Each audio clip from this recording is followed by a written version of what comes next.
Hello friends, आज जो मैं टॉपिक आपके सामने लाया हूँ वो बेस्ड है how to calculate flue gas stack height. दोस्तों, बॉयलर में जब हम कंबशन करते हैं उसमें डिफरेंट हॉट गैसेस जनरेट होती हैं कंबशन के बाद, तो वो स्टैक आउटलेट से बाहर निकलती हैं। अब क्वेश्चन ये आता है कि वो स्टैक की जो हमारी हाइट है वो कितनी होनी चाहिए, उसके पैरामीटर्स क्या हैं डिसाइड करने के, कि हम कैसे कैलकुलेट करें, कैसे जानें कि वो हाइट अप्रोप्रिएट है। और इसके आगे साथ में हम ये भी डिस्कस करेंगे कि हमारा flu gas stack outlet temperature कितना होना चाहिए और उसके क्राइटेरिया क्या रहते हैं डिसाइड करने के। तो दोस्तों, बने रहिए हमारे साथ टेक्निकल मंत्रा। फ्रेंड्स, कंटिन्यू करते हैं। जैसा कि मैंने कहा कि जो स्टैक हाइट है फ्लू गैस का, उसका एक फॉर्मूला है। फॉर्मूला क्या है? H is equal to 14 multiplied by Q to the raise power 0.3। ये एक फॉर्मूला हो गया। अब इसमें क्वेश्चन ये है कि भाई Q क्या है। हाइट तो हो गया, जो हमें कैलकुलेट करना है Q है fuel consumption in KG per hour multiplied by sulphur content in percentage. जो हमारा जो गैस आ रहा है उसमें कितना सल्फर है कंटेंट में परसेंटेज में, मल्टीप्लाइड बाई 2 डिवाइड बाई 100। अब बात आती है भैया टू क्या है, टू कहाँ से आ गया।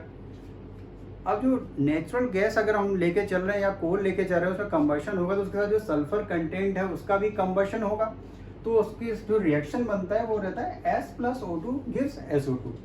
अब सल्फर का मोलिकुलर वेट हो गया 32, ऑक्सीजन का 32 और SO2 का हो गया 64। अगर हम पूरी इक्वेशन को 32 से डिवाइड कर दें तो डिवीजन पे फाइनली क्या आता है, यहाँ पर आ गया सल्फर का 1, ऑक्सीजन का 1, SO2 का 2। यानी कि इसका मीनिंग ये हुआ 1 kg ऑफ सल्फर जब 1 kg ऑफ ऑक्सीजन से रिएक्ट करेगा तो 2 kg SO2 बनाएगा। तो ये यहाँ पर 2 kg SO2 बना, तो इसीलिए हमारा यहाँ पे मल्टीप्लाइड बाई 2 आ गया। तो ये तो हो गया एक हमारा जनरल फार्मूला। दोस्तों, एक जो हमारी गाइडलाइंस रहती है for continuous emission monitoring system की, उसमें जो कहते हैं कि भाई फर्नेस है या बॉयलर है उसमें गैस बेस्ड है, ये अगस्त 2018 का है। तो उसमें जो सॉक्स एमिशन स्टैक आउटलेट में जो होना चाहिए वो रहना चाहिए 50 मिलीग्राम पर NM3।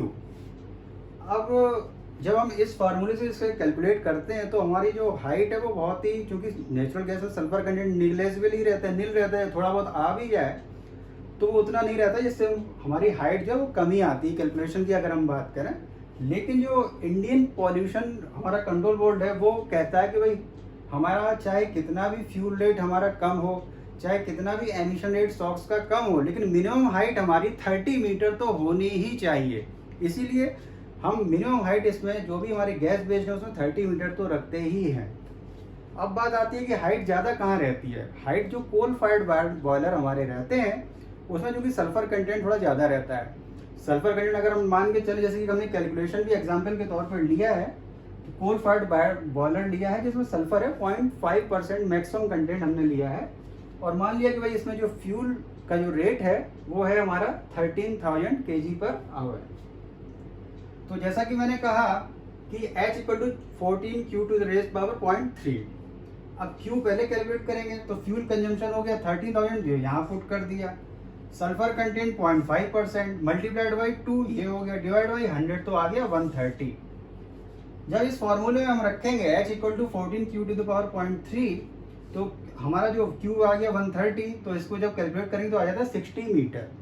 ये हो गया कोल फायर्ड, जब हमारा सल्फर हुआ है इसमें 0.5% मैक्सिमम आ रहा है।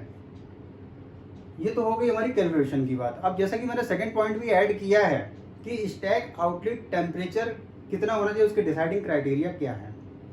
दोस्तों, एक सिंपल सा इसमें क्राइटेरिया रहता है, जितना हमारा गैस या कोल फायर्ड जो फ्यूल रहेगा तो उसमें जितना सल्फर परसेंटेज रहेगा उस बेसिस पे उसका टेम्परेचर भी स्टैक आउटलेट का वेरी करता है। जैसे कोल फायर्ड में अगर हम जनरल बात करें तो इसमें नॉर्मल जो टेम्परेचर जो हम चलाते हैं वो चलाते हैं 140 एंड एबव, 150 160 इतना हमारा रहता है ये कोल फायर्ड के केस में। बिकॉज यहाँ पे एक मोस्ट इम्पोर्टेंट पैरामीटर रहता है, वो रहता है ड्यू पॉइंट ऑफ सल्फर। जो सल्फर का ड्यू पॉइंट है वो रहता है 138 डिग्री कोल फायर्ड के केस में, तो उससे हम एबव ही चलाएंगे। तो उसी कड़ी में मैंने लिखा है कि जो flu gas stack outlet temperature वो लिंक रहता है with amount of air supplied, जिससे कि हम ऑक्सीजन परसेंटेज के भी देख के हम पता लगा सकते हैं। दूसरा, लिंक विद फ्यूल कंबशन जो कि कंप्लीट भी हो सकता है और इनकम्प्लीट भी हो सकता है, तो उसकी वेरिएशन से भी हमें टेम्परेचर वेरी हो जाएगा, ऑक्सीजन परसेंटेज भी वेरी हो जाएगा। तो वो टेम्परेचर को हमें मॉनिटर करना है। अगर इसमें मेन जो है वो रहता है सल्फर का ड्यू पॉइंट। जैसा कि मैंने कहा, तो सल्फर का जो ड्यू पॉइंट रहता है, कोल फायर्ड की बात करें तो हमें बचाना है किस रेंज को, 120 से 150 की रेंज को बचाना है। उसमें क्या हुआ, जो हमारा गैसियस एसिड है जो कि सल्फर स्टैक आउटलेट में निकल रहा है, वो लिक्विड एसिड में कन्वर्ट हो जाता है, कंडेंस हो जाता है।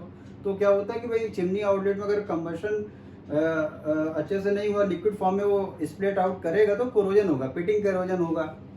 और इसीलिए जब कोल फायर्ड वाले हम स्टार्टअप का केस लेते हैं तो उसमें जो हमारा APH है या ESP है, इलेक्ट्रोस्टैटिक प्रेसिपिटेटर है, उसको हम बाईपास कंडीशन में ही रखते हैं। जब हमारा टेम्परेचर 150 के अबव आ जाता है तभी हम उसको लाइन में लेते हैं, नहीं तो वहाँ भी कॉइल्स वगैरह में पिटिंग कोरोजन होने के चांसेस रहते हैं। तो जैसा कि सिंपल सा मैंने कहा कि भाई गैसियस एसिड जो होता है वो लिक्विड एसिड में कन्वर्ट हो जाता है। कैसे? क्योंकि वो वाटर के साथ SO3 के साथ रिएक्ट करेगा तो H2SO4 बनाएगा, एसिड रेन होने के चांसेस रहते हैं। तो हमको इस चीज़ को भी बहुत ध्यान से रखना है। कभी कभी दोस्तों उन्होंने देखा होगा कि चिमनी आउटलेट से भी कुछ पानी से निकलता है काफ़ी थोड़ा सा, तो वो इसी के रीजन्स रहते हैं क्योंकि वो कंडेंस होने लगता है।